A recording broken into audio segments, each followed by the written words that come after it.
Hey, what's up, guys? I am just doing a very quick live stream right now, and hopefully, you guys can kind of see what's going on here. Let me try to pull up the live chat so we can see what's good with everyone in the live stream right now. So let's see. Let me get this going. Today's video, I just wanted to say hello to everyone.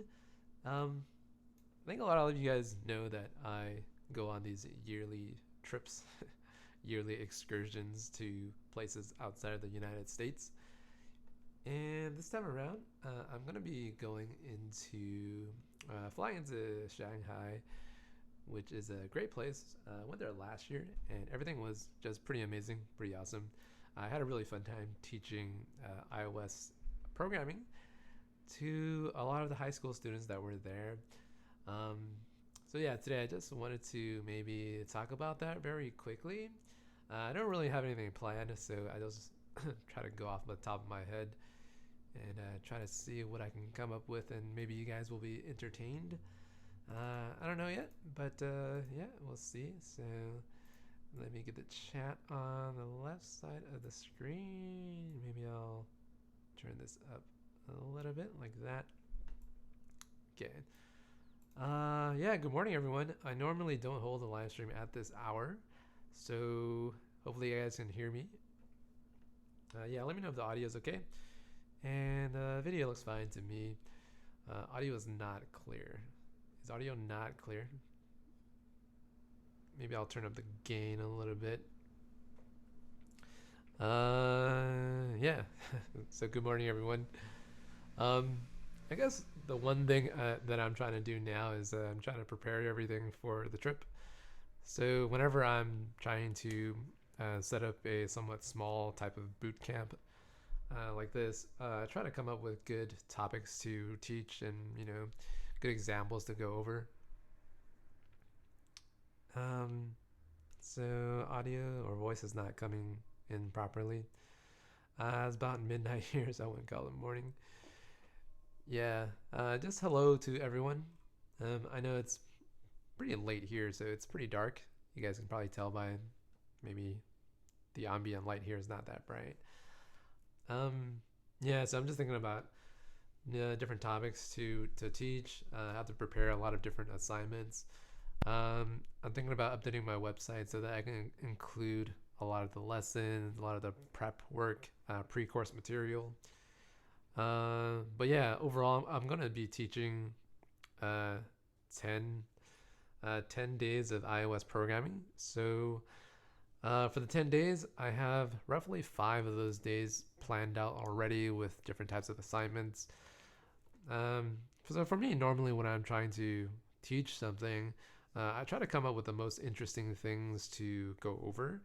So some of the topics that I've already thought about are probably very common: table view, map view, maybe loading some JSON data from the internet, uh, and maybe some tab controllers, maybe a collection view. But there's a ton of different things that I want to discuss, and yeah, so I'll be there for 10 days, and I'll be teaching or instructing for 8 days. It's going to be a 4-hour morning lecture from what I can remember last year. So I think the day starts really, really early. So typically when I'm trying to, so typically on that day of actually teaching, um, it starts very, very early in the morning. I think we get up at around 7 a.m. And then we have to take a bus to the actual site, the actual school this time around.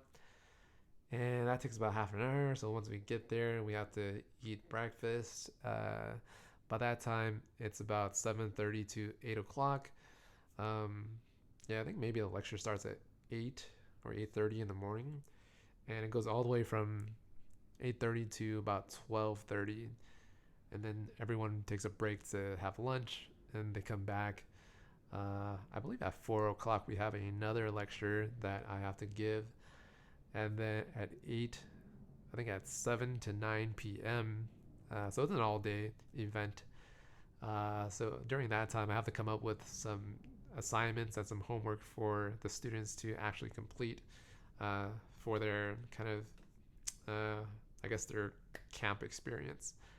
So for me, that's pretty fun. I have to say that it's also quite tiring, especially having to wake up so early, having your entire day just taken up by this entire event. I probably wouldn't be able to do it for more than, I guess, 3 or 4 weeks. Uh, so every time I'm there, I'm there for 10 days, which is just good enough. Sometimes I feel like there's not enough time to teach the material that I want to teach. But I think overall it's a pretty good experience. I enjoy it a lot. So yeah. Ah. So let's see. Your teaching method is very complicated. Yeah, maybe I'll answer some of the questions today. So for me, I don't normally teach the advanced topics at this at the camp, and the reason is because I feel like a lot of the concepts that I discuss on this channel are kind of hard for beginners to learn. So I typically I take the difficulty level down a couple of notches. So, I'll go over storyboards when I'm inside of these tech type of camps, just because storyboards are kind of easier for people to get into if they don't have any experience with iOS. Teaching with the storyboard tool just is simple. Volume is so low. Maybe the mic is just not all that great. Maybe I'll move over here. Okay, that's probably gonna make the microphone peak. Yeah. So am I a professor? So I don't really have any aspirations to become a full-time professional teacher or professor. I typically just like what I do online, and I like to develop applications. So if I were to pick what the favorite things that I enjoy doing, it's probably developing applications is probably the thing that I enjoy doing the most. And then let's see. To be honest, teaching is not something that I super enjoy doing. Like, it's fun, I like it, but overall, compared to actually developing applications, talking about code, testing, feature development, how to actually take a small application and bring it to production, see if you can make money out of it. Like, that's really what I'm interested in. Teaching is just kind of a side thing that I do. But yeah, it allows me to keep this channel going, which has been great for the past 2.5 years. So yeah, I really have no aspirations to becoming a professor at some kind of university. Some other people have asked me about that, which I find, kind of interesting. Let's see. I want to ask you a very interesting thing. Please teach UI design and animation for static views like WhatsApp and Instagram. I think animations they're pretty fun. You get to learn a lot about how core animation works when you teach these animation types of tutorials. But yeah, I think a lot of you guys can probably notice that I spend a lot of time on UI.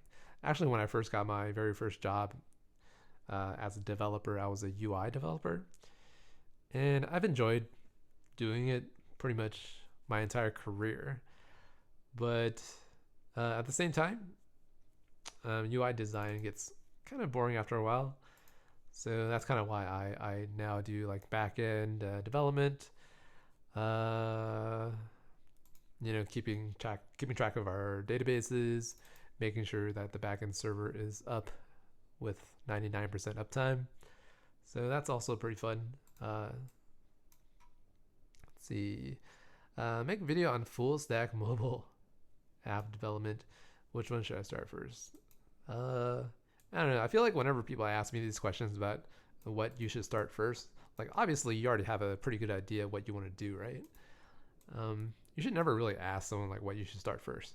You should just do it and see if you like it. If you don't, you don't. Just go on to the second thing.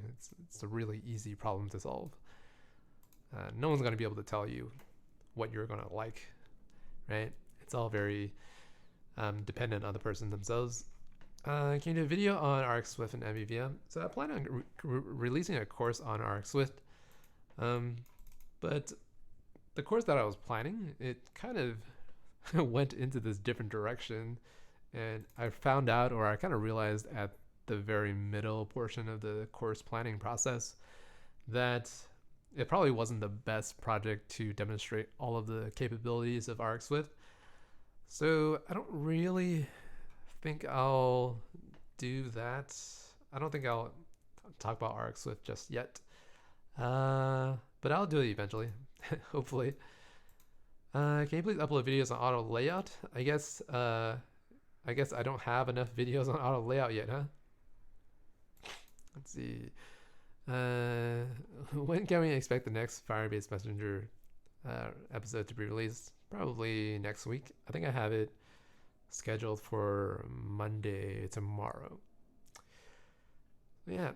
Just reached my office, and as always, first thing I do is visit LBTA channel and found you live now. Cool.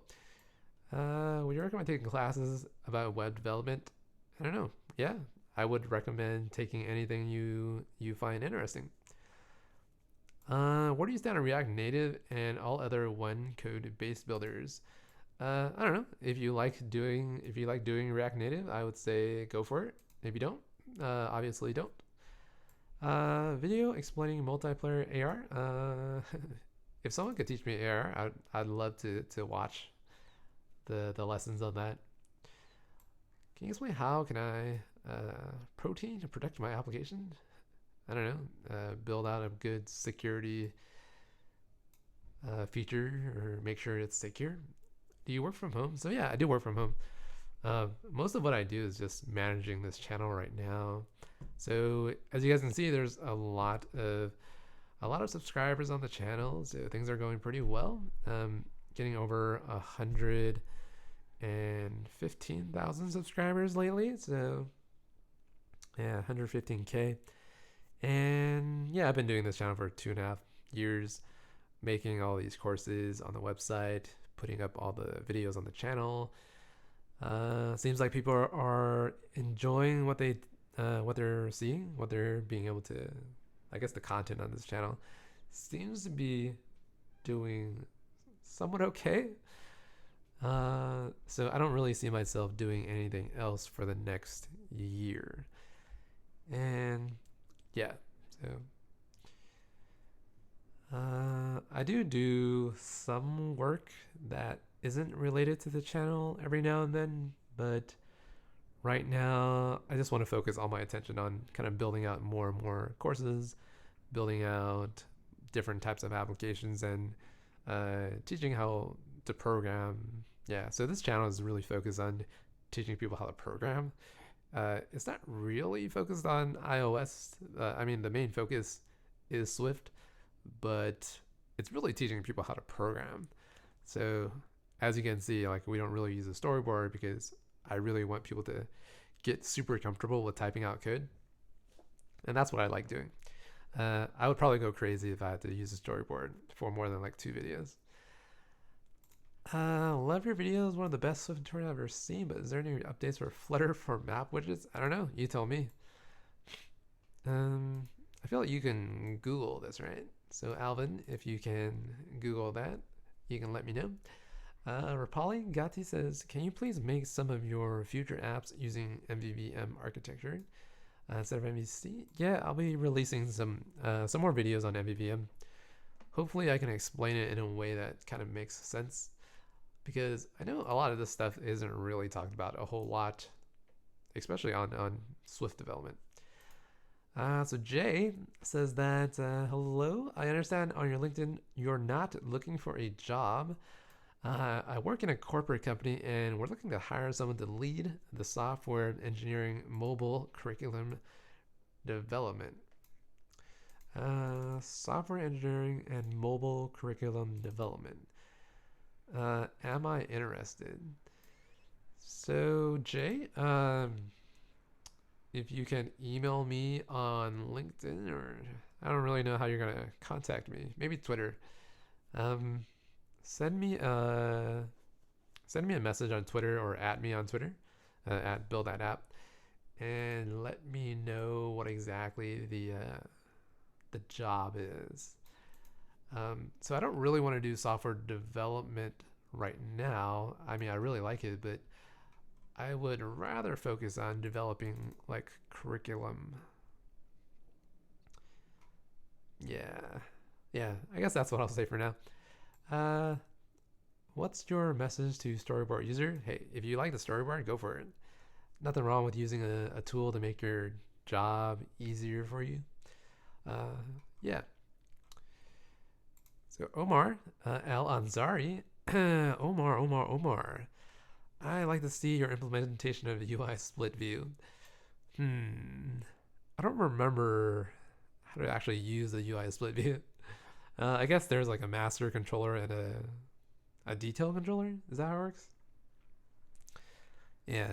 So as you can tell, I don't really know how most of these things work either. You guys are probably just as knowledgeable as I am in iOS. Can you please make a Snapchat tutorial? I don't know. Can you tell me how to? Can you tell me what you want? So sometimes when I get these comments on the channel, people like tell me, okay, they leave these very vague comments, kind of like this, like, can you make this thing? Well, you should tell me what exactly you want to be made. You can't just make the whole thing, right? So it doesn't really help me with these types of questions. I really like specific questions. Is it necessary to buy an iPhone if I have money issues? Probably. You probably don't want to go hungry or go if you can't afford food after having bought an iPhone. Then you probably have different priorities that you want to focus on, right? Can you make a video for end-to-end encryption? Can I? I don't know. I thought Firebase did the encryption for you, right? Or maybe I'm just terribly wrong. What vulnerability are there when it comes to Android's intent messages? I don't really know the answer to that. I guess if you're sending over things like passwords, that's a pretty bad idea. But for the most part, that's how you send things over to other activities. What's the main problem with the work with main problem work? It's really hard to read. I guess the English here is just giving me a brain problems. Okay, how to make people understand our code? I don't know. You gotta write good code. Uh, yeah. I feel like having worked in software development for 10 years, I just I've seen a lot of different things. So writing code that is easy for other people to read, it's become part of me after doing it for so long. But at the same time, I still write bad code. So it would be great if you can make videos on Instruments Profiler. Yeah, I need to actually get more experience with the profiler to myself. I find that it becomes hard to use.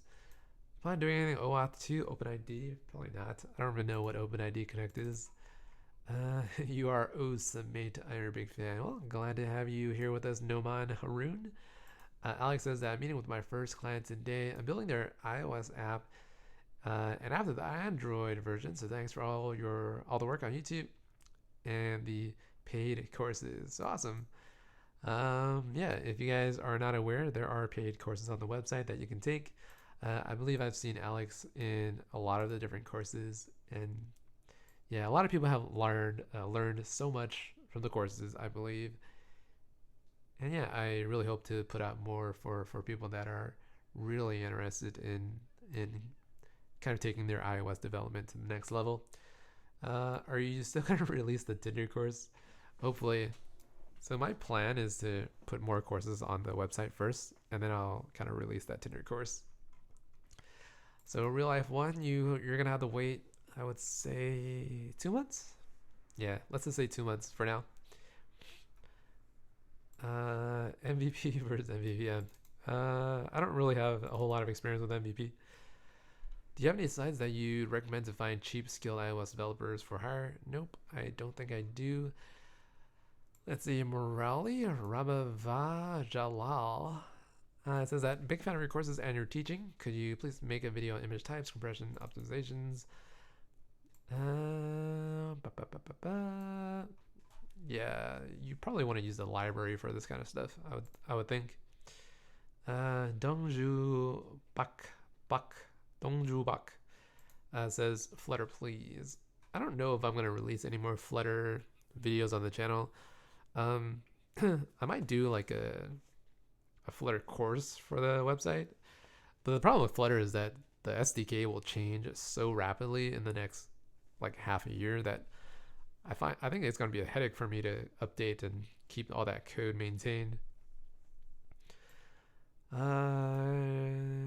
Need your suggestions on improving data structures, says Sudanshu Srivastava. Yeah, there you go. I think the best thing to do to kind of improve your data structures is to look at other people's code and kind of investigate or examine how they write their classes. Yeah, that's kind of how I got better. Ang Hassan says that hello, it will be pretty much good if you make more videos about iOS app architecture and how to build world-class apps. So this is a strange way to describe applications. Maybe if someone can tell me what they mean by world-class apps. I guess it's secure and it's fast. Other than that, what else qualifies as world-class? When can we get the new course? Whenever it's out, Dafi. I know you've purchased the other courses already, and I do thank you for being on the website and supporting me. To be honest, this teaching thing where I have to go to Shanghai for like 10 days, it's been on my mind for quite some time, and so it's kind of causing me to put off the work that I want to put out on the website. So I do apologize for having to make you guys wait for that. Awesome. Message on Twitter. Yeah, cool. Yash Palacios, can you add friend requests in Kylin Messenger? Maybe. I haven't really decided where I want to end on that Kylin Messenger course. Yeah, maybe I think I'll release a paid Kotlin course, which has a lot more functionality to it. That way I can actually justify putting out a ton of content on it. So I guess you guys can wait for that. Dev says, big fan of yours. The way you explain generics and libd, can you please make a video on Viper architecture? I don't really know Viper architecture, to be honest, so we will have to see if I can do the research for that. Prox Shapan Shrestha. Is that a Steins Gate framed? Yes, that is. So, I already forgot what their names are, but yeah, that's a Steins Gate poster right there. Really great show. If you guys are into anime, I really recommend giving that a chance. You probably have to watch past the first 3 episodes before it really starts getting interesting. So yeah, just have some patience with it. Hamza Patel. Snapchat videos on how to make photo and videos disappear and using Firebase to make it work. I guess maybe. It's kind of hard though. It feels like it's kind of hard. Maybe I'd have to think about how to do this. Would you recommend Kotlin to be used for development or a new large project, or stick to Java? I don't know. I think I think Kotlin eventually gets compiled down to Java anyways. So if you can use all pure Kotlin, then maybe that's a good choice. The only problem is that the Java community is extremely large with a good amount of like senior developers, right? So it's gonna be hard to find senior Kotlin developers, to be honest. Do you think it's optimal to study code while work in finance? And do you know any career path with these two skills? Uh, so you can work for like a financial tech company because even when you're a software developer there, you're gonna have to know about all the business logic that goes inside of your program. So for example, like how much you have to invest at a certain amount of time. You kind of have to understand that to write the code in like a clear way. So yeah, it'll help you. Uh, Vincent Dermont says that, hi there, French guy living in China. I went through the docs in Chinese for BAS, so that's Backend as a Service, and Baidu Map. Not really easy. Now trying to move the app I developed to full code without storyboards. Damn heavy. Yeah, the storyboard I think becomes heavy is what you're trying to say. So yeah, it does. I wouldn't. Yeah, I'd probably go like one view controller at a time. So take one page and then convert that to code. Take the other view controller, turn that into code, and then you can slowly but surely take out the pieces that you need. That's what I would recommend. How to write push notifications in Swift? I don't know what this question means. For anyone that wants to learn about push notifications, the Instagram Firebase course down below has a section on how to set up your project for push notifications, and then how to use cloud, or what is it called? Firebase cloud functions to actually push using your Apple ID account. So a lot of stuff there that you have to set up correctly. And yeah, eventually, we get a push notification sent to our devices. It's a really fun module. I guess I'll call it that. Fun piece of code to write out. How come you pick Node.js for backends instead of Python Django? I like to see more tutorials built with written backends instead of Firebase. I guess there's a couple of questions here, right? So the reason why I picked Node.js is because it's relatively easy to write everything in JavaScript, I think. But I mean, I'm not saying Python is difficult or hard. Why did I pick Node.js? I don't really know anymore. Oh yeah, here's why. I don't know Python. That's why. So that's the answer to that. I like to see more tutorials with written backends instead of Firebase. Yeah. I was going to write more Node.js tutorials, but I think I have like YouTube ADD for my videos. I always end up like doing 5 different types of videos in a month, and it probably doesn't help me out. But I have so many different types of interests. I don't know if you guys have noticed, but maybe you guys can let me know. I really like programming. Have you guys noticed that? Like I'll dive into any type of language and I'll start building up like really meaty projects. And sometimes I'll just find myself going off for a week and then developing like this random thing, and then I'll never release it, I'll never teach it, but it's sitting in my GitHub account somewhere. I do that a lot. Vincent says thanks, but thanks for your work, really helpful. Yeah. Shankar says in Swift. Lin Zhang says 你现在是处于创业阶段吗？主要方向是什么呢？ So yeah, let me try to translate this question. Okay, so here's me trying to translate off the top of my head. I guess the question is like, am I currently in the kind of creative development process of what I'm doing? Yeah, I don't even know if I understand what this question is. So So I guess the direction that I'm trying to head in for the whole channel is just trying to grow it as much as I can right now, trying to put out content that's not available anywhere else.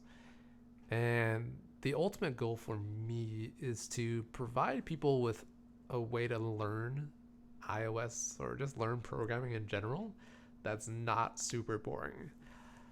When I was going to college, I guess I'll talk about my college days now. When I was learning, when I was in college, I felt like I learned so many different or useless things that were just not helpful at all. So in a lot of these computer science courses, like you learn about recursion, you learn about trees, you learn about arrays, you learn about memory. That stuff is super useful, but the way that you learn this is not interesting at all. So it's not like a real world app. It's not applicable in the real world in a way that you think it's applicable. So what I'm trying to do here is just give you guys, fun projects to work on. Like I really wish this was available when I was starting out. The Mexican guy. Can you even say that in 2018? Unless you're Mexican, you can say that, right? I feel like as an Asian American person, I feel strange saying the Mexican guy online, at least. I saw one of your Kotlin videos that you're going to release on an Android course. What do you have in mind? I'm thinking about creating like the Instagram-ish social media Android course. A lot of people found the iOS one really helpful, so I'm planning to release something very similar on the Android side of things. So the website currently only has iOS and Swift courses. I plan on writing out more JavaScript code to support an Android side of things. It's obviously not going to be as big as iOS, but I really want to serve more than just one topic of programming. Sean Lin says hello from Taiwan. I really love your awesome courses. And what do you think about promises in Swift? Promises in Swift. Well, I can't promise you anything, but maybe I'll release a Promise SDK course either on the channel or on the website. We'll see. KDB says nice future courses.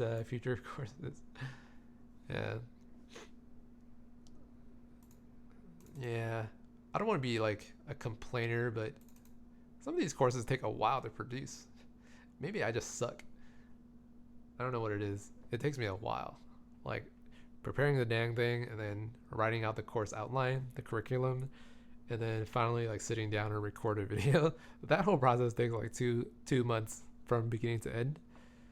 And after I'm done with the course, I feel like, okay, how did I even put all this together, right? So I have like, some of the courses have 40 to 50 videos, and when I look back and think about it, it's like, I don't even know how I managed to get all of this thing done. It just seems like such a monumental task. So yeah, every time I'm done recording, I get so burnt out that I don't feel like recording another course for like a month. But it's fun overall. It's really hard to pronounce my name. Sudhanshu Srivastava. Yes. Hello, says, sup fam? What up fam? Krapasamy Pandyan. Hi, I'm from India. Viper Architecture guys, we want. Yeah, that would be nice. Maybe someone could release that on YouTube and show me what what it's all about. Will you make a tutorial about push notifications in Firebase chats? Well, I don't know if I'll do that on the channel. Again, the course, which is down there, has the notifications, and I don't know if I'm going to do it again. So I might do it for Android. Yeah, I don't know. I think I'll probably save that for the paid stuff. Who knows what I'll do. By the way, I'm living in Shenyang. Let's get a beer around, not that far from Shanghai. Yeah, maybe if you can drop by in Shanghai in the next, 2 to 3 weeks. I'll still be around. I think I'm taking a couple of days off after, so I'll have some vacation days to just walk around. Last time I was in Shanghai, I didn't really know where to go. The problem with going to China at this time of the year is that, like, the weather is just so freaking hot, and whenever you start walking outside, you just feel all this humidity just hits you. Oof. So that's the only thing that I'm not looking forward to, the humidity of Shanghai. So crazy. What do you think about machine learning on iOS with CoreML? I think it's great. It's great. I think I released those couple of videos on CoreML. I thought it was relatively easy to work with for someone that doesn't know about, like, I don't really know a whole lot about machine learning. So I thought being able to just create those projects I did, like camera recognition, that was easy. Should we use someone else's code? Says Chi Prod. I get clone someone's UI control model. I felt like cheating, but apparently that is commonplace. What do you think? Well, you'll find that when you join a real software company, that a lot of their code is just pods and libraries, SDKs. So there's nothing wrong with using a pod or some kind of library. That's the reason why they put it up on the public space anyways, right? Alex says, I would like to also see a Kotlin course. I do Android with Java, and I want to learn Kotlin for some time. I just don't have a good excuse. Yeah, maybe we'll get a course out for you, Alex. Wow, so many comments. Which design pattern is better, MVVM or MVC? Whatever fits your current coding style is probably going to fit you better. MVVM gets a little heavy on the file side, so you're going to end up with, I guess, 1 or 2 additional files for, yeah, you just have to introduce this view model file, which is probably, it's okay. It helps you clean up your code a lot. So that's the benefit of the view model. MVC, typically your controller gets super huge. So I don't know. That's probably why I don't want to do MVC that much. But it's really easy to teach MVC because you don't have to go through this other idea of what a view model is supposed to do. ARKit, maybe I'll release a game on ARKit. Release a course on how to build a game using ARKit. Don't know exactly what I want to do with ARKit yet, but we'll see. Have you ever used Python? What's your opinion on it? I think I remember using Python for, like, how do you ban people here? What happened to this menu thing? How come I can't, like, ban people anymore?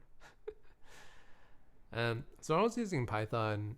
I was building an SDK for iOS and Android. So my teammate on the project, he used Python a lot, and I had to read his Python code. To be honest, I didn't really understand a lot of it because it was just so new to me that I didn't really enjoy reading Python at the moment or at the time. I was wondering where I can find interesting Python projects to work on. Yeah, that would be a good thing to actually use to learn Python.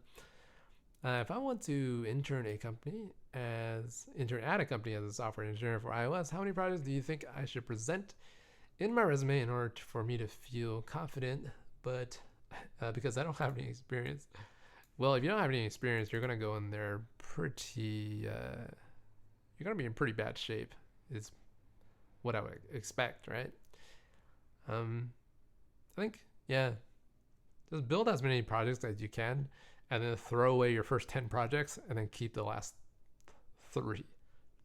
So make 13 projects.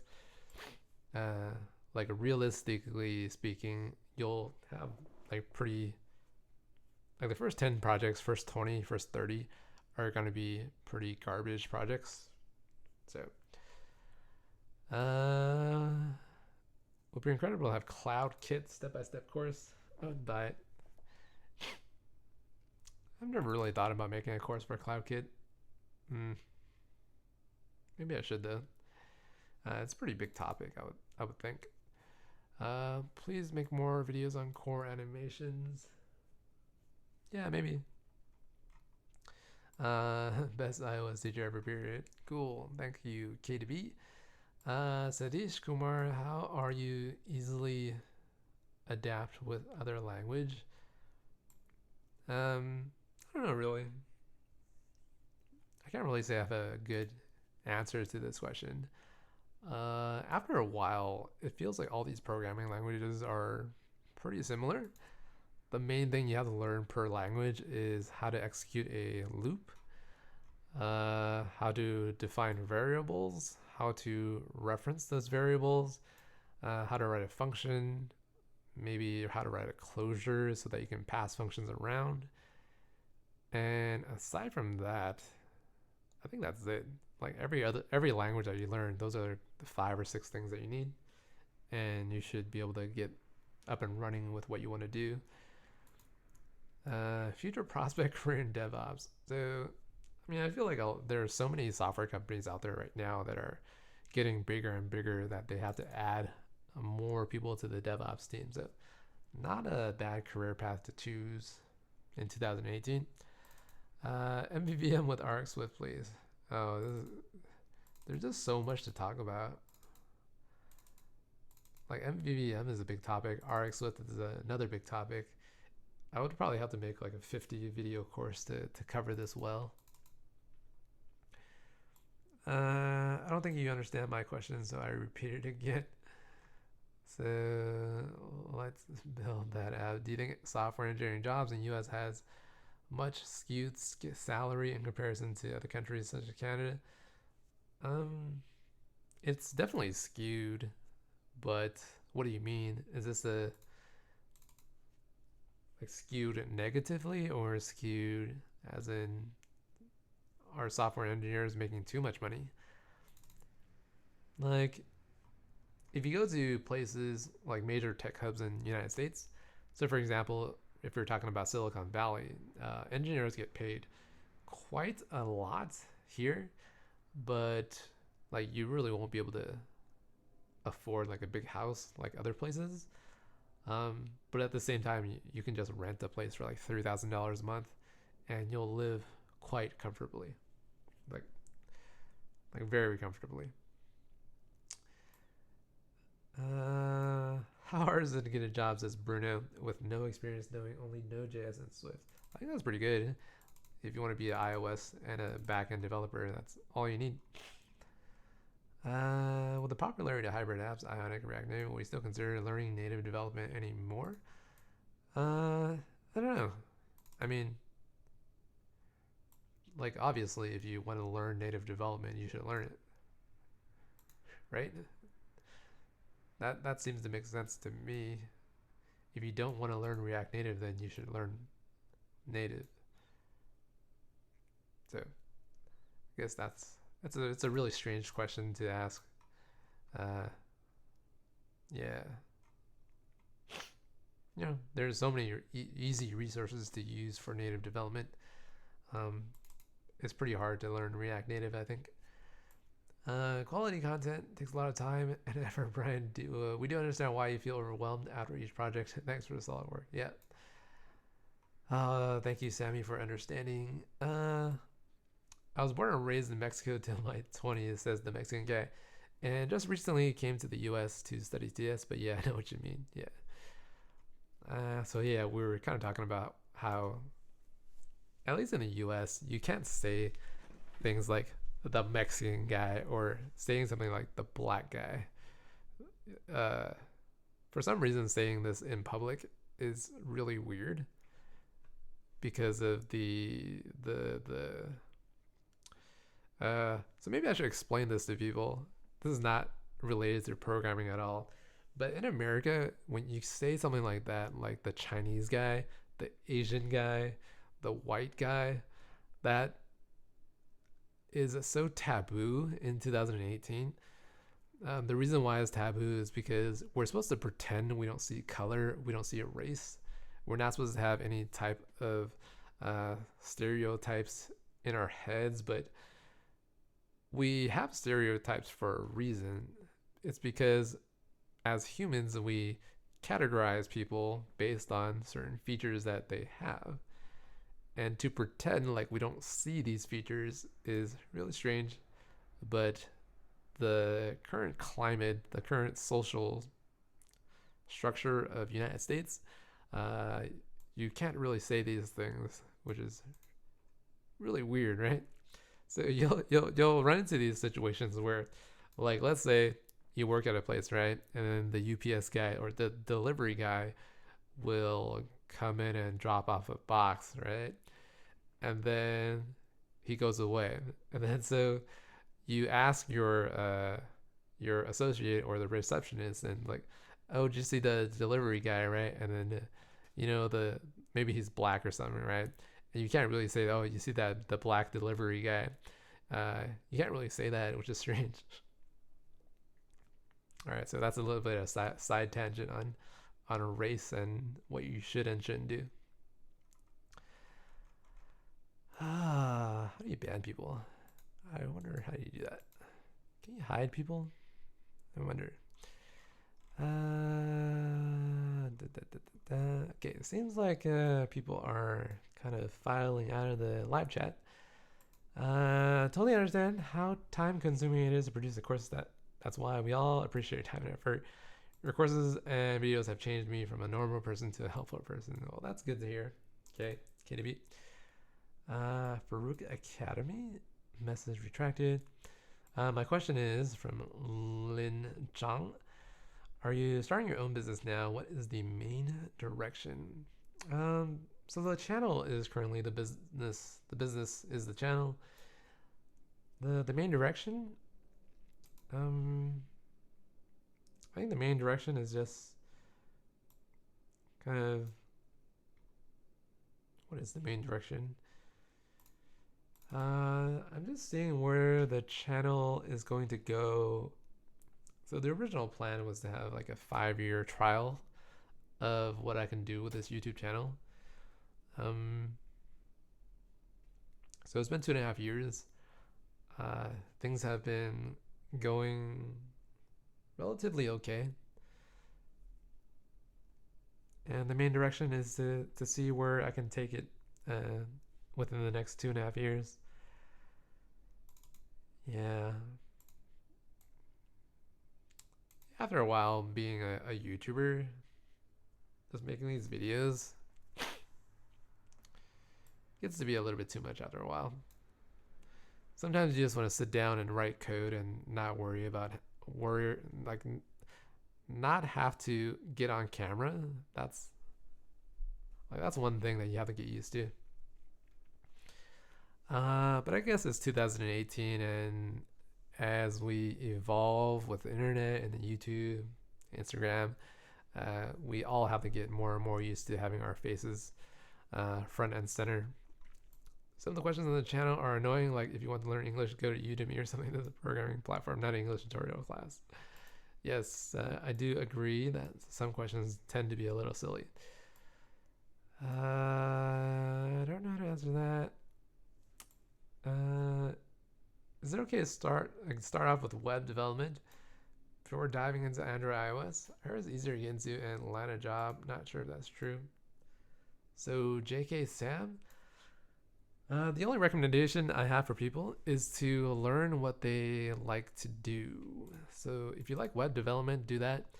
If you don't like it, try Android and try iOS. If you don't like that, try like SQL, try some server development. And whatever you like doing is going to stick. So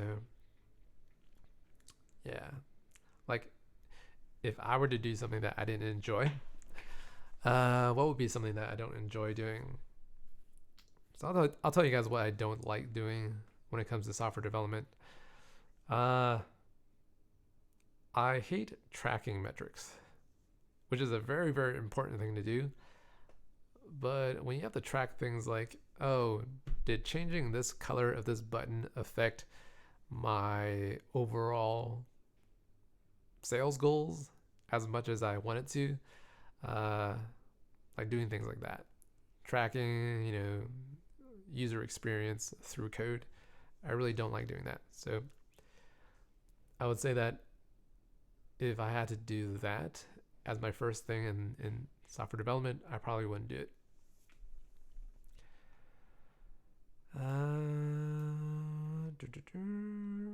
Core data training course has amazing content. Great job. Thanks a lot. Well, thank you, Drago.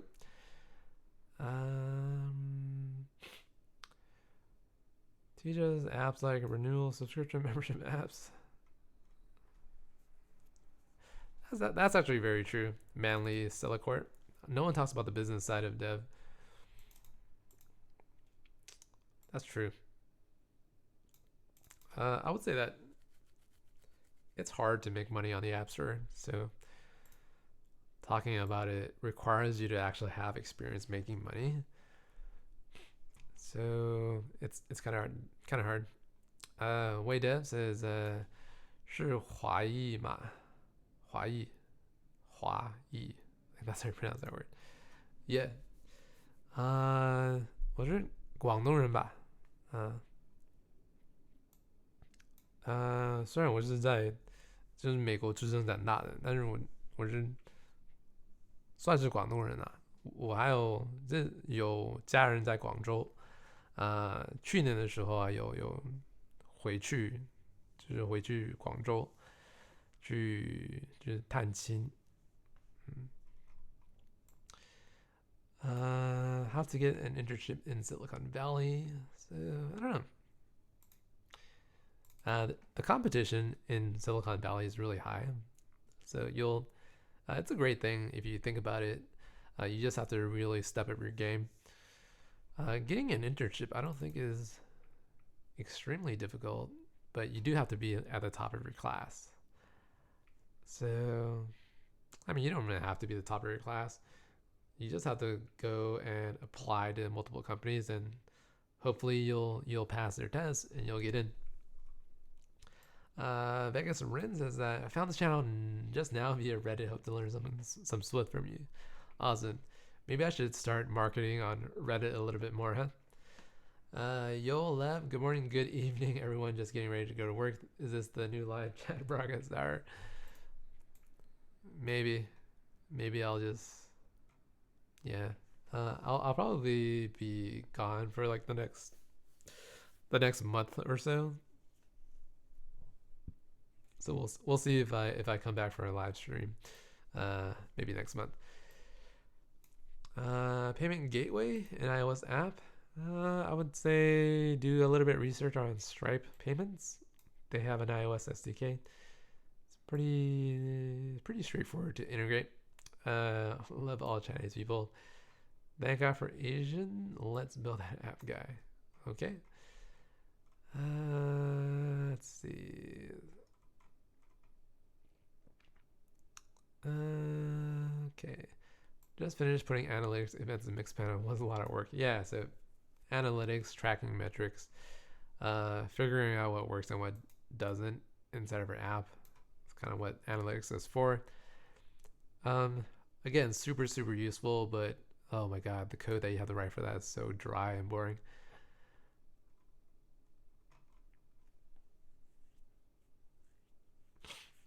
Okay, so here's a good question. Bobby Jonas says that how much do you personally value yourself in terms of a dollar amount per year? Honestly, interesting to see what you think. So how much do I value myself, my personal value, in terms of a dollar amount per year? So I think whenever you become somewhat,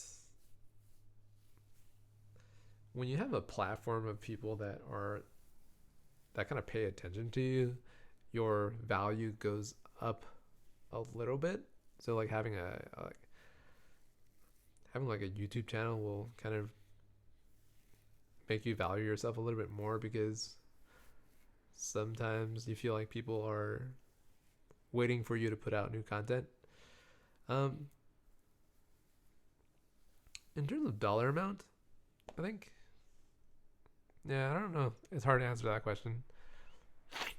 I guess I'll answer what my hourly rate should be. Like right now, I think I would have to charge people like $1,000 per hour to have me do do things right now. And the reason why I say that is because I don't necessarily have to do things for money so much, or I don't want to do things for money as much as I used to in the past. Yeah. Mixed panel. Isn't web dev dead now that people use Spotify, WordPress, and other? No, web dev is still a very very lucrative career. If you mind, could you please be a bit louder? I think my mic is just not set up correctly this time around. So, let's see. I wonder if this is gonna help. So, does this help?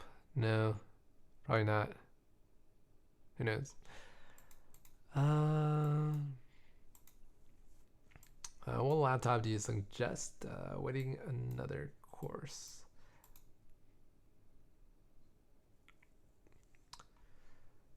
I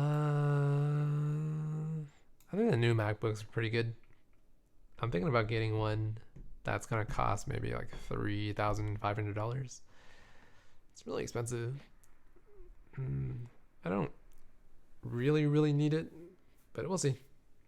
Sam says that, hey Brian, I just heard you say that you are originally from Guangzhou, live in Guangzhou. Would love to meet you if you ever come down here. Yeah, maybe I think I'll visit Guangzhou next year. I think sometime in February or March. My parents are gonna go back, so it's a lot easier for me to take them back because I don't know. I'm kind of afraid of them getting lost. Like my dad will get lost just walking the airport, so it's kind of better if I'm with him and kind of able to guide him through everything that needs to be taken care of, like visas and all that stuff. Yeah, so maybe next year we'll have a chance to meet up for a little bit. Yul says, "How's it gonna work? Watch it later. What's the new iOS course, by the way? Thank you for the great content. We'll see."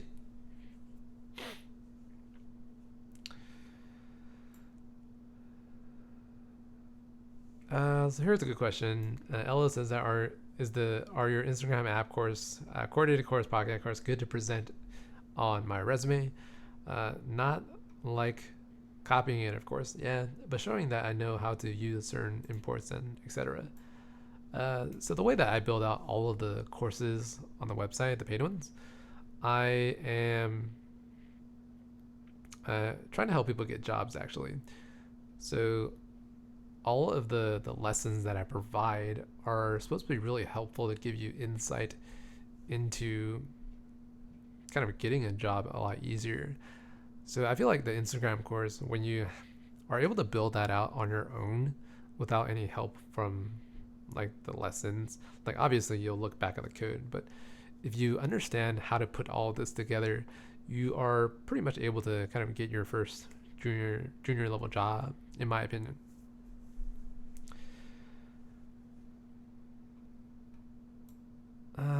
Yeah, you'll find some weird people in this channel, Philip. Li Junyi says hi. 这怎么念啊？李君毅. I'm gonna just say that's 是这样念的吧？雷真义. Can you do a video on localization? Yeah, maybe. 祝字 I thought you were Taiwanese. 我不是台湾人，虽然我讲话有一点点的台湾腔，但是我很确定我不是台湾人。Maybe I'll talk with a heavy mainline accent. How about that?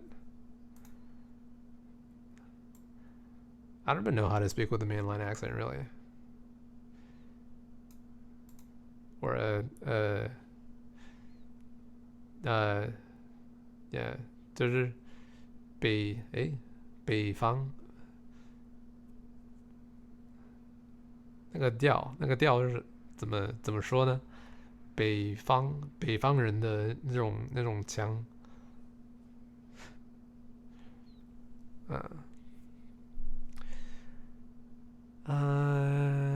，remote notifications. There are already videos on how to do that for the Instagram course. Hopefully you can watch those. They're really well put. And yeah, when am I gonna do a course on MVVM? Someday. Kwok Ming Lurng says that love your Android app development with Kotlin. Waiting for your chat app courses. Yeah, we'll have some more episodes next week. MVC, MVVM. I think MVVM is probably a little bit better, but it's harder to understand at times. Keith H says, 你会讲粤语吗？我会讲粤语。你呢？ This is the speed at which people, when you're trying to learn a new language and you watch like Rosetta Stone or some kind of video lesson, they speak at such a low tone, like a low speech rate, that they'll pronounce every word very clearly, like 你会讲粤语吗？会不会觉得很搞笑？因为我有的时候呢，就是有在看这样的影片，所以我感觉还蛮好笑的。Colliners, we are waiting for you. Yes. So I really like Kotlin. I like programming in it, and the reason why I like Kotlin so much is because I used to be a big Java developer, and I really understand how many lines of code you have to write in Java to just do one simple thing. And so for Kotlin, the amount of typing that you have to do in Kotlin just reduced immensely. Yes.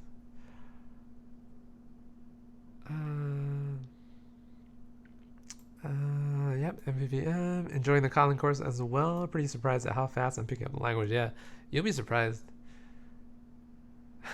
Back up, Kotliners, Java devs checking through. Yeah. So Bobby and Sammy, I used to be a big Java person, and I was kind of surprised how quickly I was able to pick up Kotlin as well. When am I gonna launch the Tinder series? Good question. Soon. I'm gonna say soon.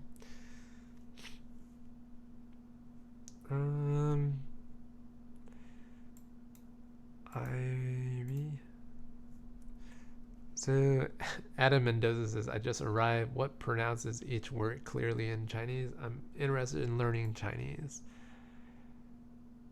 I think learning Chinese is always going to be hard, especially for people that don't have any type of background in the language whatsoever. Like for us to learn, like for me to learn Spanish, it was a lot simpler because I can read the Romanized characters or the alphabet. So reading it was simpler. I mean, I obviously cannot speak Spanish, but just having the characters, the same alphabet characters as English, was easier for me. And when I was younger, I was sent to Chinese school for about 5 years, and then that helped build up my kind of fundamentals of recognizing Chinese characters. And so when I started learning Chinese more, I guess when I learned it seriously, when I was about 18, 19 years old, uh, I had so much background in the language already that it just was easier for me to learn. Yeah, language learning is always hard. So Giselle Ruiz, CloudKit, please, an example app with a real world implementation and everything programmatically, of course. Thanks in advance. So Giselle, I didn't really, kind of forgot about CloudKit. I forgot it was a thing. It would be fun to make a CloudKit course actually. So I find things that are fun. I find things that are difficult to be very fun, and I find that CloudKit is kind of difficult. So that'll help me maybe make the course. What's better, creating views programmatically or storyboards?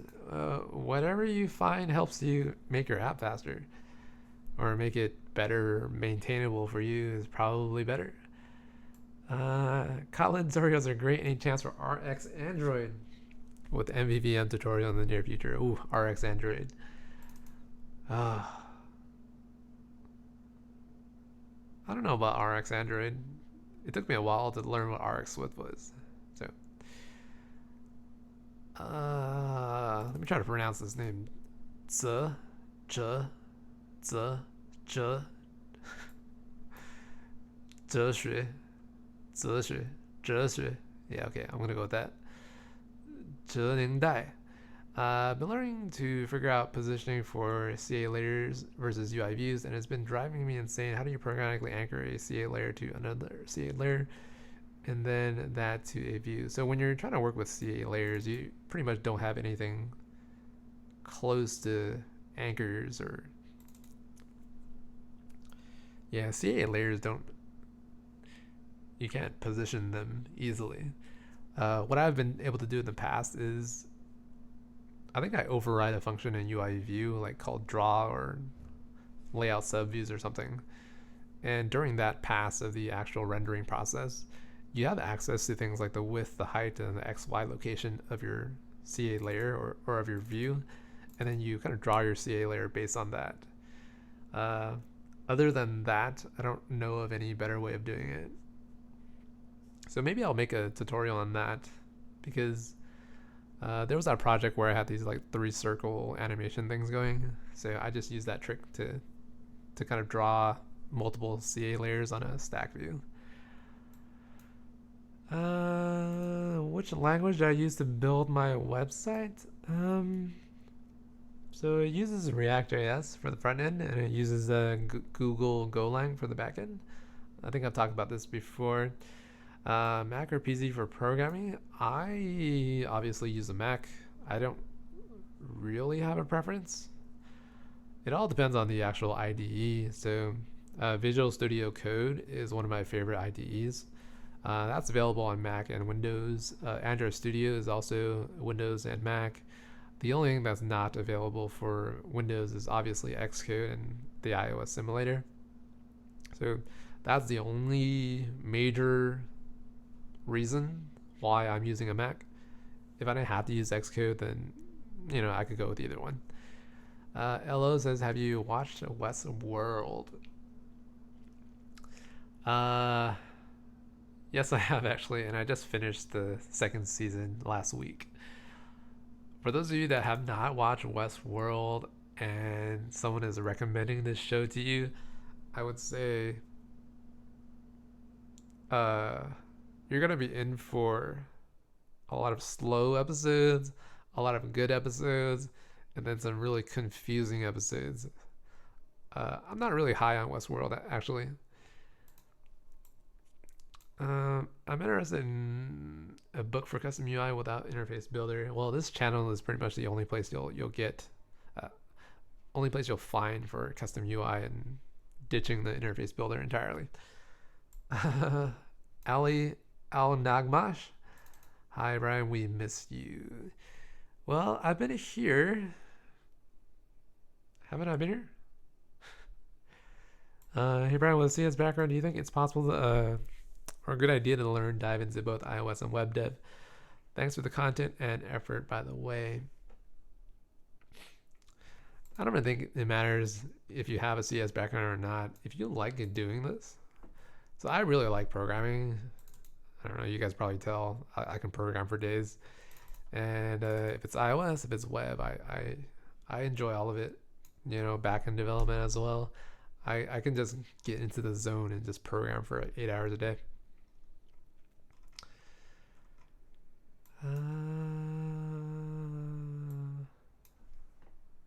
Brian 2.0 here. Yeah, it's good. Do it. Yeah, whatever you like doesn't matter. You know, when people ask questions about is this better or is that better, it's really like whatever you like. You can't really go wrong with what your own preference is. How much will you charge to make a custom course? I don't know how custom you want, really. I guess if I sell it on the website, it's probably going to be like $50. I don't know. The only reason why I charge $50 is because like I obviously need people to support me to keep doing what I want to do. The reason why I don't charge over $50 is because I really want people to have access to the content. So I find like, you know, it's a good middle ground. Maybe I'll charge more for future stuff. We'll see. Do you think Firebase is easier than CloudKit? I would think so. Yeah, I think Firebase is much easier than CloudKit. It probably helps that you have the console.firebase.com. It makes your life easier. The CloudKit interface is not bad either, but yeah, I just haven't worked with CloudKit in so long that I can't give you a good answer to this. I've been in Firebase for way too many weeks, so I kind of know the Firebase console, the code, like in and out. Oscar says, "Hi, Brain." Hello, Oscar. Do you have any Cambodian students? I think I have one, right? I think I have a couple. There's a couple in every country. What is better, using large project, storyboard, nib? Whatever your team finds to be easier for the entire team to use, you should probably go with that one, right? I mean, that's a pretty simple answer. Yeah, so at like real software organizations, you'll find that like the web page is developed in all code, right? So yeah, I don't know, whatever you find is easier, really. What do you prefer, Golang or Node.js for server-side development? Thanks. So if I were to do it all over again for the website, I don't know if I would pick Golang again, honestly. So for the Golang code, I had to write a lot of custom code that would have been very easy to write in Node.js, or you just import it in your project and everything just works. So it was fun for me to learn how to do all this in Golang, but there's a lot of custom code that becomes hard to maintain after a while. So, and my code is not perfect. So that's the one downside of using Golang. But I probably wouldn't go with Node.js because Node.js, like JavaScript, sounds like it's very easy. In fact, it is super easy to write JavaScript code. Like, it's so easy to a point where it becomes a bad thing. What you'll find is, you don't have strong types. Things aren't strongly typed in JavaScript. So if you change code in one page, it'll stop working and you'll never know unless you actually run your code. So your project's going to crash during runtime, and that's something that, as a developer, you should be very scared of. And that's probably the biggest knock on JavaScript. Not saying that it's horrible, but as someone that's been doing programming for a while, I'm always a little bit uneasy when my types don't have the compiler check. Bobby Jonas says Golang 100% no competition. Node.js is easier, I would say. Is it better? I don't know, but it's definitely easier to learn. When do we expect Google Go language? I don't know, like a course, you mean? Westworld is good, but not my favorite show. Yeah, definitely not my favorite show either. What are some shows that I like more than Westworld? To be honest, I don't really super like Westworld. I think the first season was a lot better than the second season. But even the first season was, I don't know, to be honest, I had to watch Westworld at 1.75x speed just to get through it because the show was just so damn slow.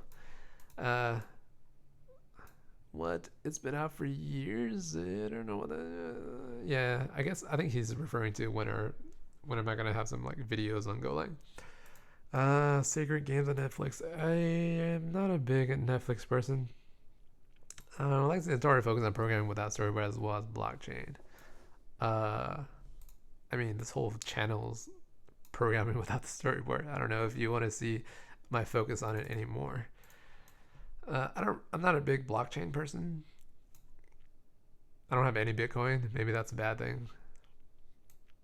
I'm about to start uni, but I've been studying iOS on my own, and a friend who develops offered me a job / mentor me. He's fine with me doing it part-time, but going to uni be a wise decision?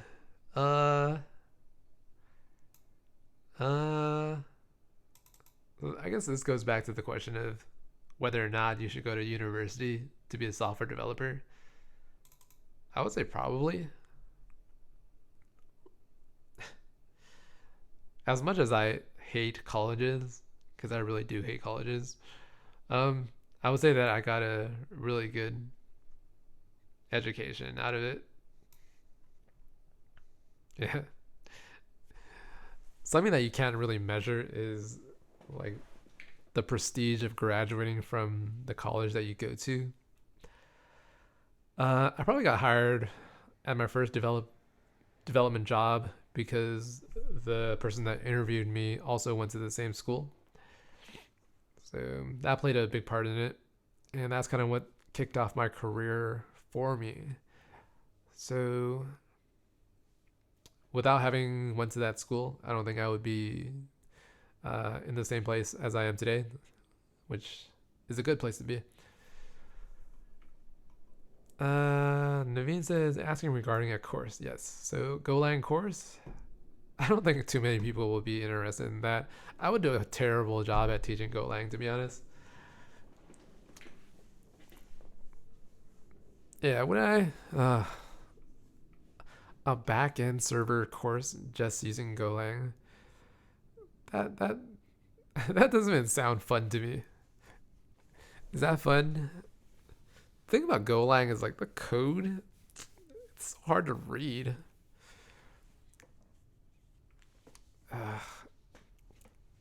It like reminds me of C, like programming in good old regular C. I mean, I really like the language, but whenever I read my own code, sometimes I just get lost in it. There's too much if checking too. Like if this is nil, you have to do something. That's a big pain in the ass. Victor Alamo says that thank you very much for your tutorials. I love them. Well, great that you have found them helpful, Victor. What do you think about dark web? I don't really know what dark web is. Maybe I should. Dennis is saying something in is that Russian? I don't know what that language is. Alan Sang says that, hey Ryan, I was wondering if you had any tips for understanding understanding a large code base better when trying to contribute to open source fix bugs in iOS, like the Firefox mobile repo. So whenever you join a company, the code base is rather large. And even for senior architects, developers, trying to understand a large code base is going to take some time. Easiest thing for you to probably do is to fix some bugs, run the app, and see what it's doing on your local environment, and try to make sense. Try to make the most sense out of it. And yeah, I guess that's all I can say. Bobby Jones says $50 is such a fair price if you can end up getting a 100K year job and you only had to invest $50. Wow, that's a deal. Yeah. So I wouldn't be surprised if like more than 1,000 people just got really good paying jobs off like the $50 that they had to invest. Like it's such a small price, but I understand that not everyone can like just put in $50, right? But what you'll find is you'll get like a 100K job and then you'll move on to like a 150K job. iOS development pays quite a lot, and like the most I ever got paid was actually more than 150K. So, you know, it's not a bad thing being an iOS developer, and you're only gonna get paid more as iOS development becomes more and more specialized. I was talking to a recruiter from a company in San Francisco, and they wanted me to kind of join or try to interview me for one of their lead iOS job positions, and kind of lead the team and establish best practices, also develop the product for that company and mentor the junior developers and maybe mid-level developers as well. So like I haven't really gotten back to that recruiter. I don't really have the time to do that and this channel at the same time. But they were offering like over like 200K for that type of job. So yeah, opportunities are pretty much endless at this point. Whether you want to be iOS, web, full stack, Android, it's a really good time to be a developer, right? Obviously, if you guys didn't know that already, you probably wouldn't be here. I can't really tell how many people are still in this chat. It seems like more and more people are coming in.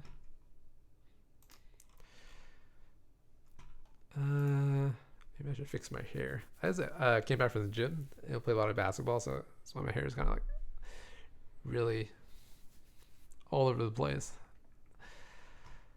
I'm not trying to hype up Brian or anything, but quite honestly, a lot of his courses are worth much more than $50.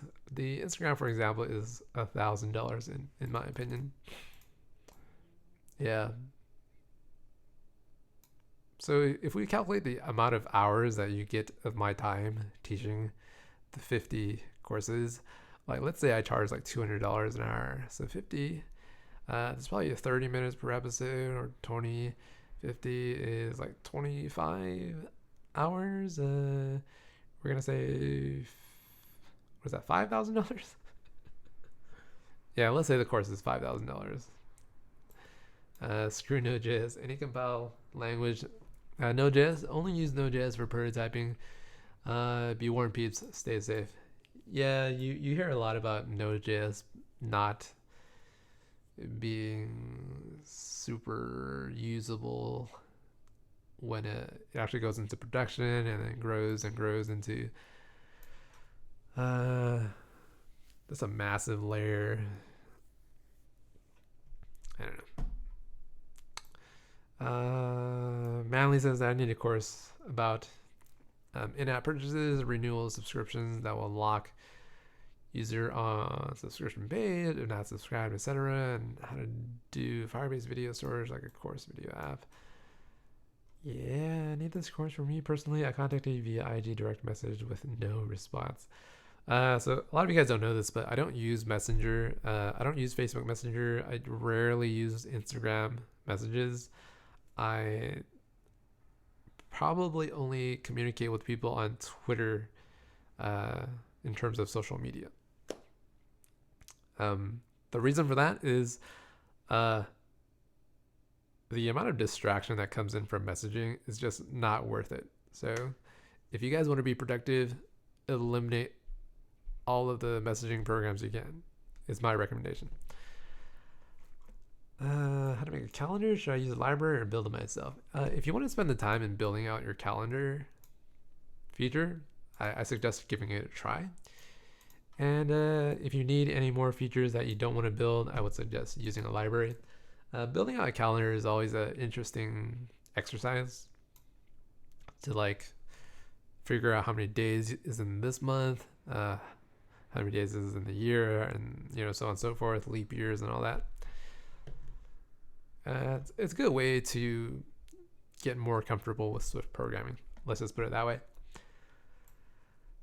Mustafa Khalil says that I've been watching you for a year now. I've learned backend from the Nodejs course. I built my own server right now. That's awesome. And iOS from this channel, so thank you. That's great. That's always great to hear. I don't know if you guys noticed, but like programming is not that difficult, right? Is it? I feel like developing these apps is just okay. How do you do this? And you Google it, and then you type it in your editor, and oh, this works. And then you move on to the next thing, and you just rinse and repeat, and then you have your application. Maybe I'm oversimplifying it, but I feel like that's what I do most of the time. So, is it that hard? I don't know. Maybe it is. Yeah, I know it's actually like much more than that, but is it more than that? I don't know. Manly says, I'm willing to pay for you to make me a custom course if possible, please. How much would I charge for that? I don't know. We all know everyone's favorite show is Game of Thrones. Game of Thrones. I think season 4, season 3, I wasn't able to watch it. I wasn't that into it. The latest season that ended last year, whatever, that was pretty good. I learned your all iOS development courses. I loved auto layout through code. It says Amit Mishra. Yeah, auto layout with code, I think it's really fun. Dragging these dots and these views into the view controller in the storyboard is kind of strange after you think about it for a while. Tatenda Kabiki says, hey Brian, interesting topic you brought up here. Go to college. The funny thing, even geniuses do. Yeah.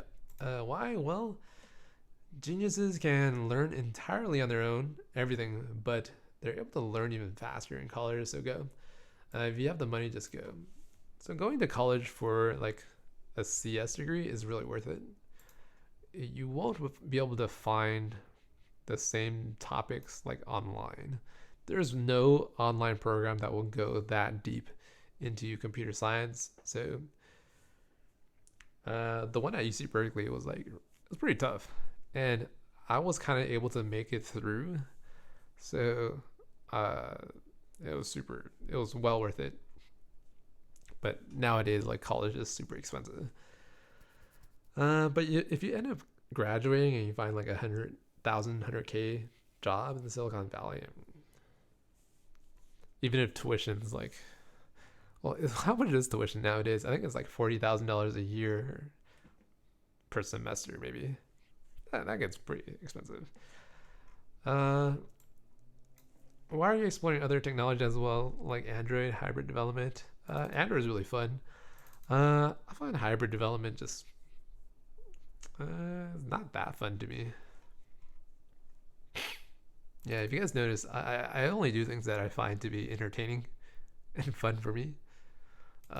That's why this channel is like really fun. I just build out projects that I think are interesting for you guys to learn about. And then I have a lot of fun learning new things. So, like, for those of you guys that are thinking about starting a channel on programming, you really have to like programming to be able to pump out like 400 videos on this channel. If you don't like programming, if you don't like talking about it, then you can only make so many videos before you're like, okay, I think I've ran out of things to talk about, right? I don't know. What about Xamarin? I mean, I hear a lot of good things about Xamarin. You use C# to program in this stack, this framework. So maybe if you know C# already, you don't want to learn Swift, then you can just use Xamarin. You can release Android apps as well. Prakash Maharjan. Just curious about what is good to make a real chat app. Facebook Messenger and Viber as Firebase. We have limitations, and I think it would be costly on increasing users. Well, you will only know when you run into that limitation. I don't think it's that expensive. Just subscribed like 5 seconds ago. Cool channel. Cool. So Jennings Dai. Thanks for your advice. What do you think about MySQL backend with iOS development? If it had to be MySQL, would you get? How would you go about setting it up? This is not well. You should watch the tutorial on how to set up a Nodejs server with MySQL. That's typically how you do it. That's not that hard. I feel like I say things aren't that hard a lot. And realistically, like everything's on Google nowadays. You Google, okay, how do I do this thing? And then you find the solution in like 5 minutes. Right? Don't you guys feel the same way too? Am I just wrong about this? Am I wrong?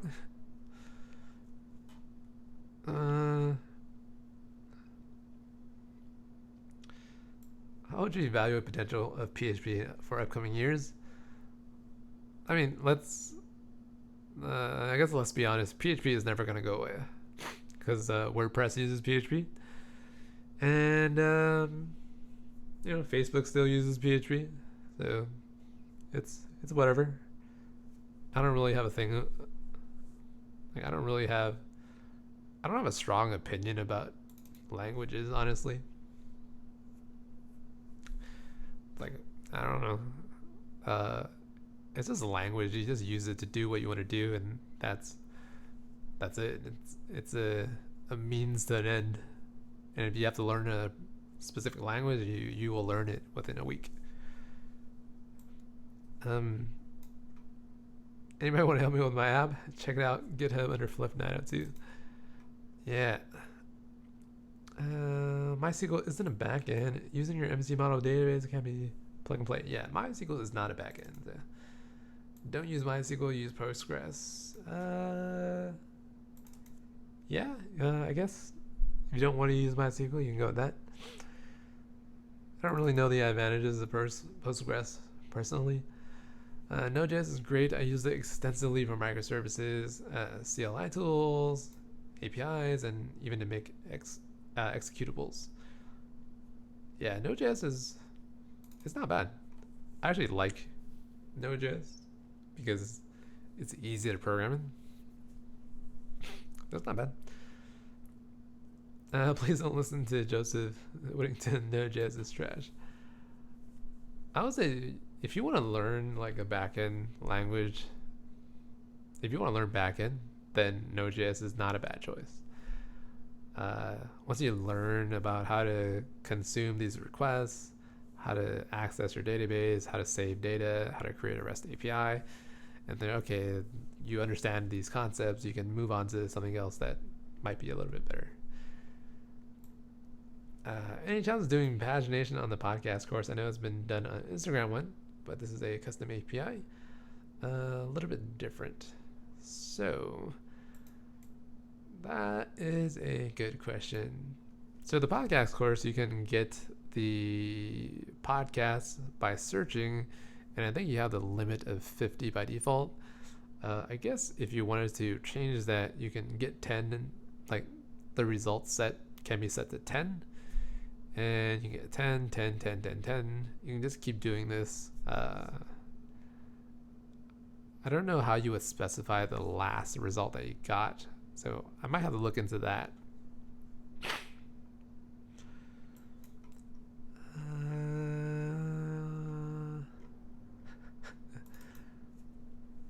Bobby says, Google your solutions. Bobby's kind of like me, just Google everything. Kelvin Fox says, hello, Brian. I am currently watching your live stream at work. Wow, where are you working, Kelvin? Are you in an Asian country? Even in an Asian place, it's like 4 p.m. No, it's like 3 p.m. Oh, maybe it's 4 p.m. Kelvin says, just to let you know that you played a major role in my learning, especially coding programmatically. That's awesome. Yeah. Again, the thing about this channel is it's just about programming. There's no knock on like storyboards. It's actually all right. I just want to teach people that it's actually pretty fun to type out code.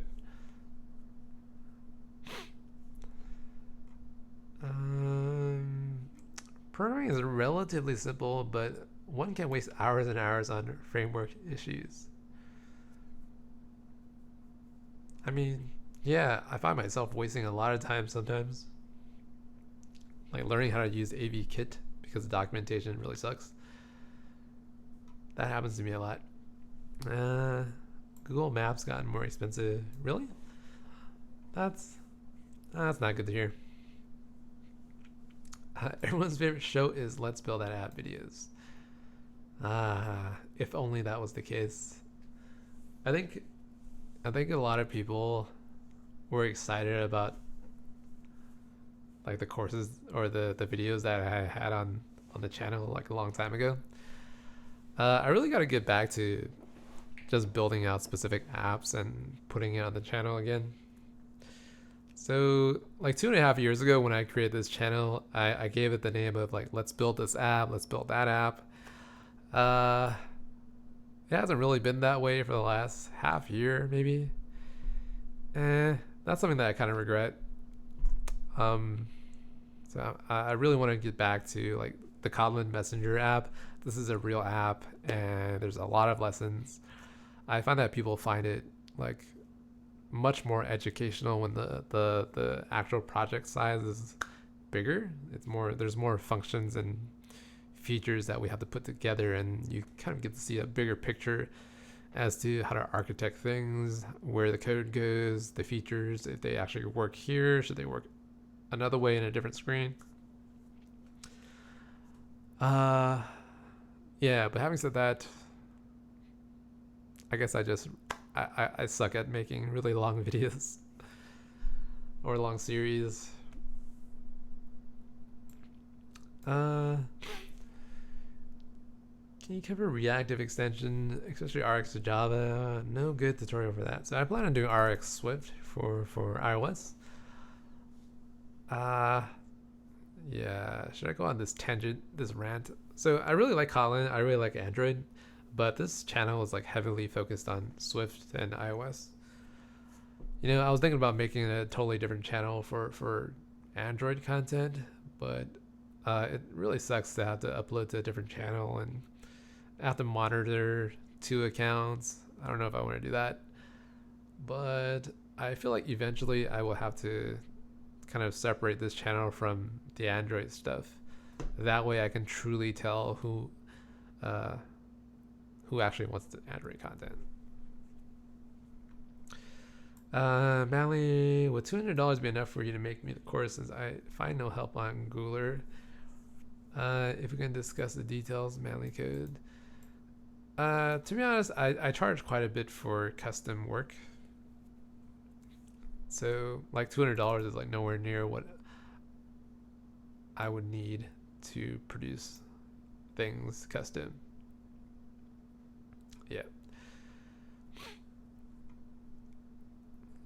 Yeah, I'm talking about like thousands of dollars. That's when I'll actually do something custom. I've been working as an iOS developer for almost 2 years now. Is it important that I learn some basic fundamentals of computer science? If yes, where should I start? So if you already have a job as an iOS developer, then you're kind of set. I wouldn't say that you have to learn like computer science basics any like you should know them, but then you're already working as an iOS developer. You're kind of proven already.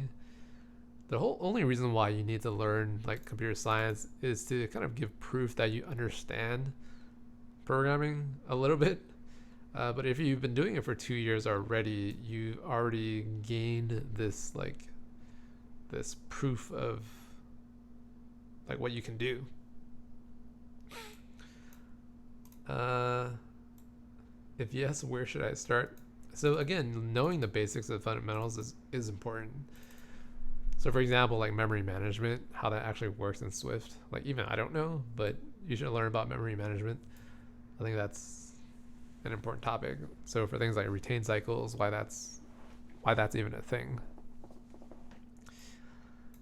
How many comments do we have left? Okay. It seems like this list doesn't get any shorter. Have you any map service other than Google Map? Google Maps API had become more expensive. That kind of sucks. Map API alternatives, maybe use Apple Maps. I think that's free. Google Place autocompletes for address. Yeah, I hear that might get somewhat expensive. LO says that, bruh, $200 if you want him to make 1 or 2 videos. The man just said that his hourly rate is 1,000 and you're offering $200 for an entire course. Yeah, like I'm not trying to like belittle anyone. It's just like it would take way too much time. Like, so here's how I justify, or here's how I think about money right now. Whenever I have to do something for someone else, that takes away my time for creating like free content on this channel. And I want to provide as much like great, good, educational, interesting videos as much as I can on this channel. So when someone is like, okay, can you do something for me, right? Then that's going to take away my time. And if you want to take away my time for like people that are on the channel, like thousands and thousands of people watch like the videos on this channel, right? You're actually taking their time as well. So that's how I have to like think about how much I charge people, because like I feel like I have a responsibility for like a lot more people now. I'm not like saying I like I'm responsible for you guys, but yeah, I hope you guys get my point.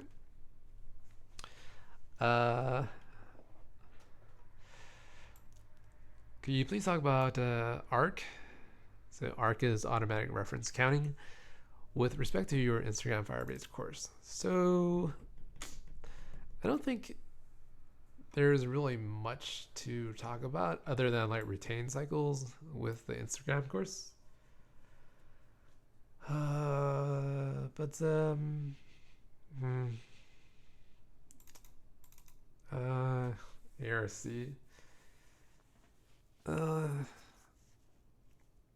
I think it was much easier to understand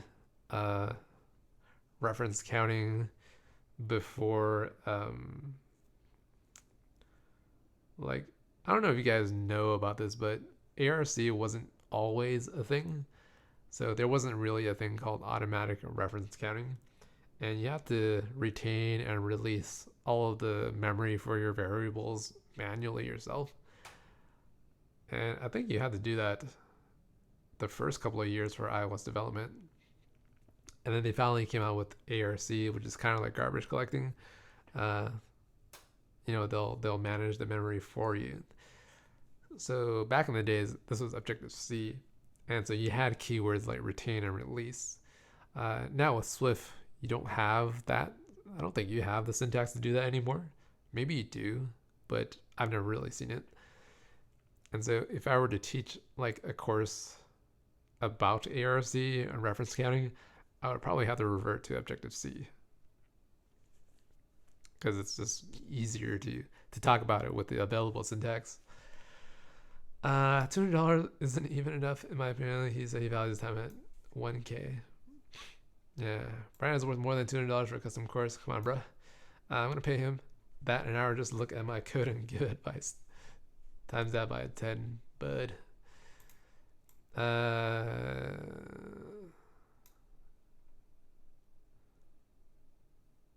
Yeah. So I don't want people to be negative towards other people on the channel. Like if, yeah, yeah, try not to be mean here. Is what I guess what I'm trying to say. So personally for me, I don't really have ill intent towards any people or anyone here. So I don't want to give that vibe. I don't want to have that kind of vibe on this channel. I want to keep things positive. I'm not a really negative person. And when I spot like negativity, I don't like it. It just, it makes me feel bad at times when I see negativity. But you know, it is what it is.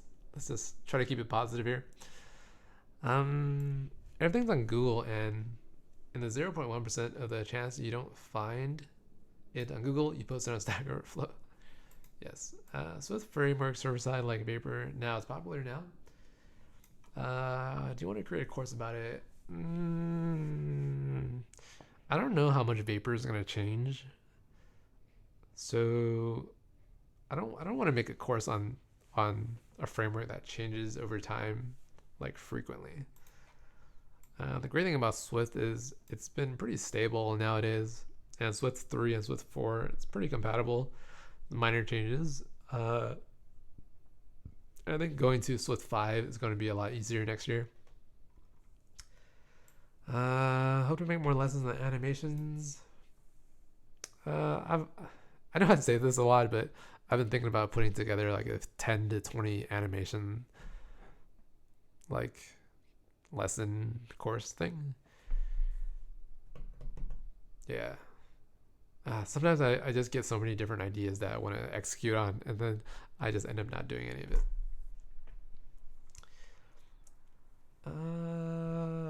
What about most of mobile commerce app like Amazon, Flipkart, natively developed or hybrid? I'm gonna assume that probably like 80 to 90% of it is native, and whatever pages that they have to share across platforms, then they'll just build that in hybrid. Kotlin Conf is really great. I think it's gonna be more popular than Swift within a few years. Hopefully. Or I really like Kotlin. I really like Swift. I don't really hope anything. I hope everything becomes very popular. Better for me, better for you guys. I understand, but I just turned 18 and I wouldn't be able to afford too much. I think you can find a lot of the in-app purchase stuff on Google. Ray Wenderlich has a really good tutorial on in-app purchases. So yeah, I suggest going there. I really like your Kotlin course. Well, that's great. I prefer Pixel 2 XL to iPhone 10. I have this guy. This is a Moto phone. So this is my Android phone that I test on. And then I have this thing as well. So let's see if I can turn this on. So this is my like Chinese phone.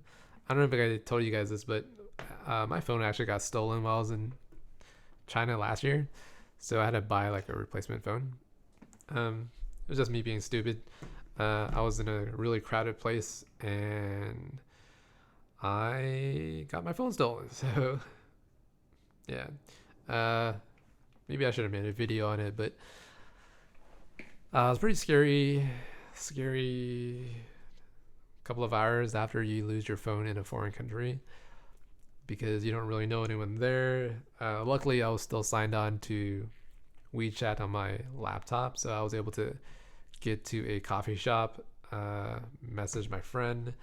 My friend was able to meet me up, help me buy a phone from the local companies, the cell phone companies in China. And I was able to get my phone number back. My WeChat account was not compromised. I disabled my phone remotely, and I was able to get back up and running. And I was like, okay, I need to leave this place right now. And so, yeah, I don't think I ever told anyone that. And the reason is because, like, I didn't want to give Shanghai a bad reputation, or you'll get things stolen pretty much in every country.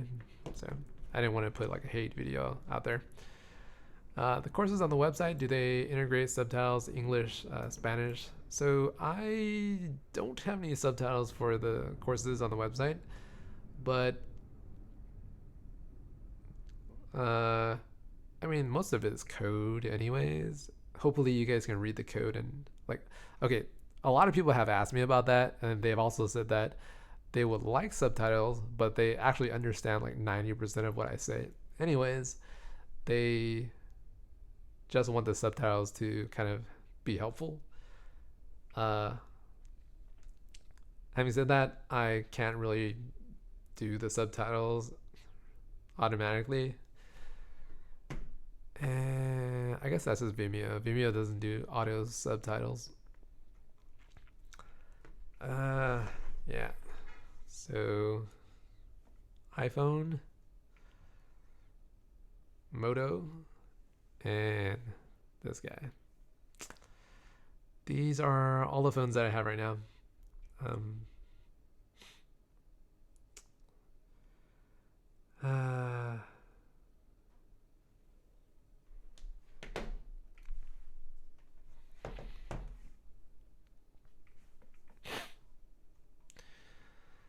Oh, how long are you guys gonna be here? I really have to pack. I actually have to set up my laptop with like my GitHub stuff, my other accounts that I need to log into. Yeah. Love the Android phones. Yeah. After using the iPhone 10 for a while, for a bit, this is a really good phone. It's a little bit heavy. I would like to switch to an Android phone full time for at least a couple of months. Most big companies use Storyboard. I don't know if that's true actually. So I would be very surprised if this is actually true. Actually, yeah. Give us some proof for this, and we'll do some more investigation. Like most companies, they just use code because it's easier, and then you'll find a mix. Like I would say, you probably use Zibs a lot.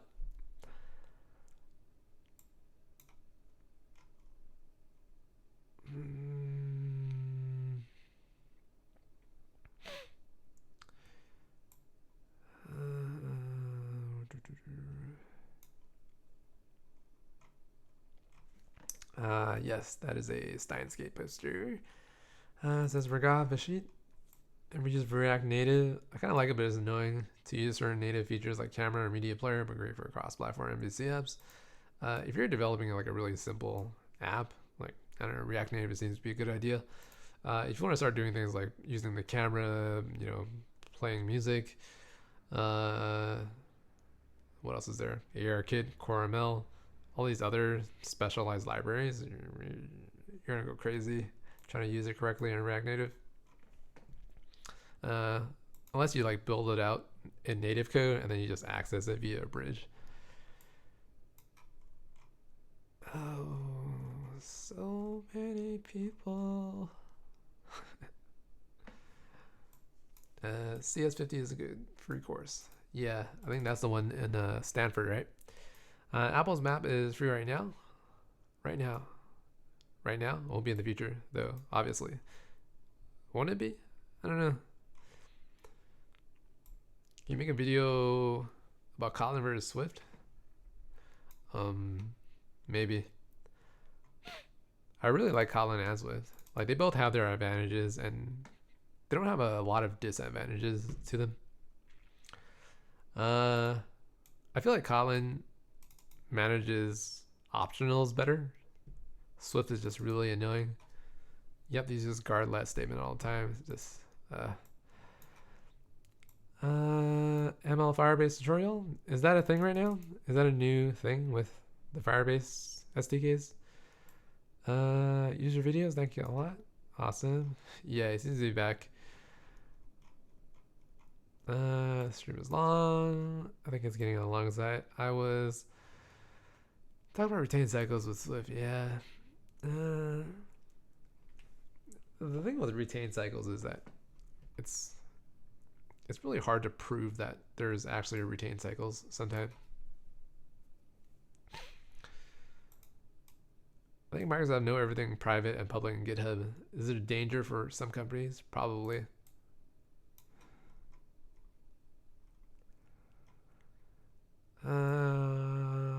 Just finished your tutorial about React.js and the movie database. Yeah, that was a fun one.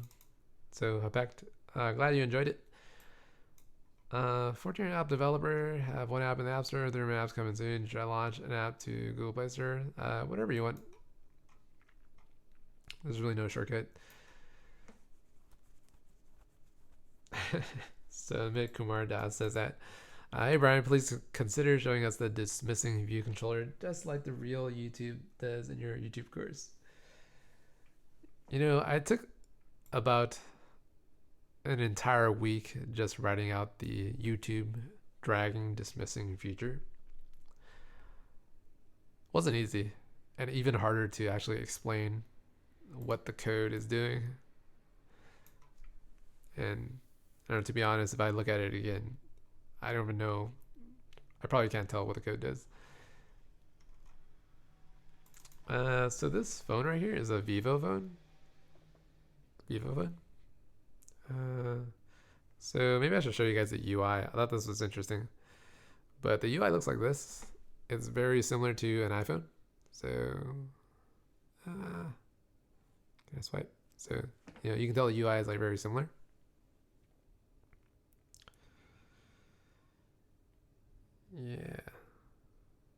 Yeah, so you have a bottom row of 4 icons there. Kind of looks like an iPhone too, in a way. I hope you focus on Android apps. I don't know.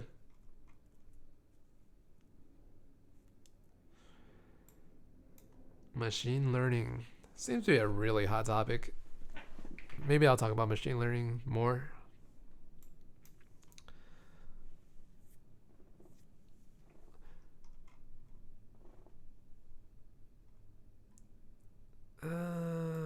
You're getting banned. I thought that you could actually ban this.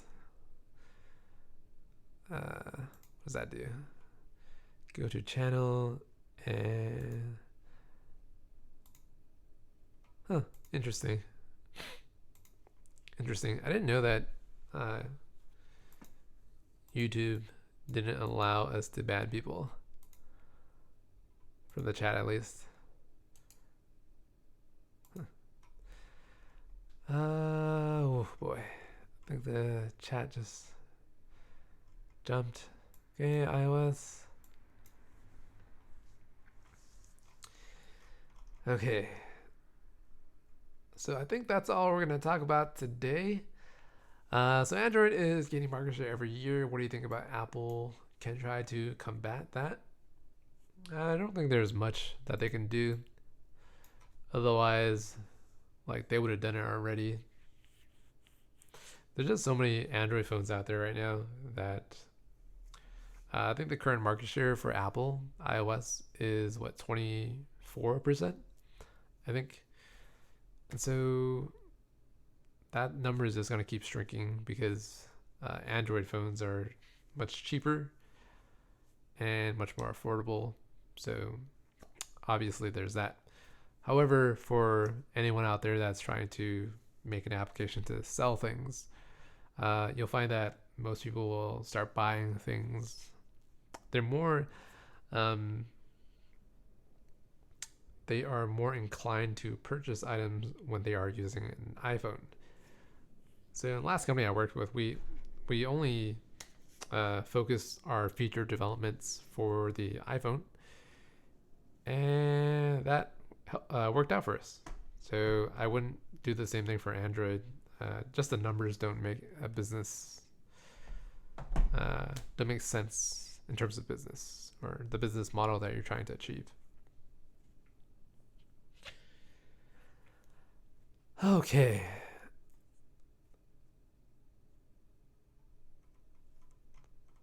Okay. So last question, am I gonna remove the videos you posted on YouTube?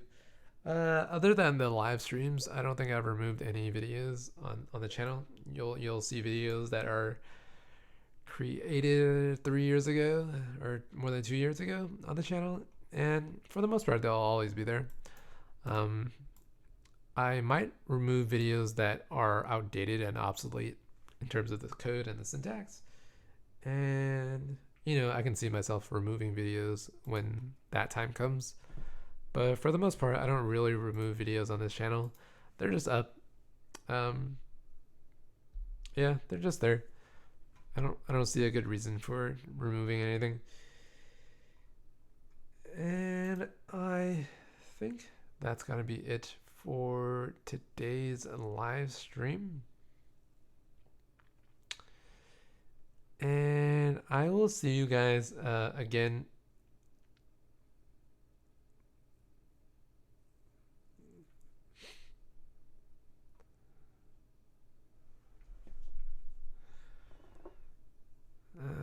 Let me just read this last one. So you said you're planning on doing this for at least 5 years. If after 5 years, and let's say you decide to stop, the vids and courses are still available, right?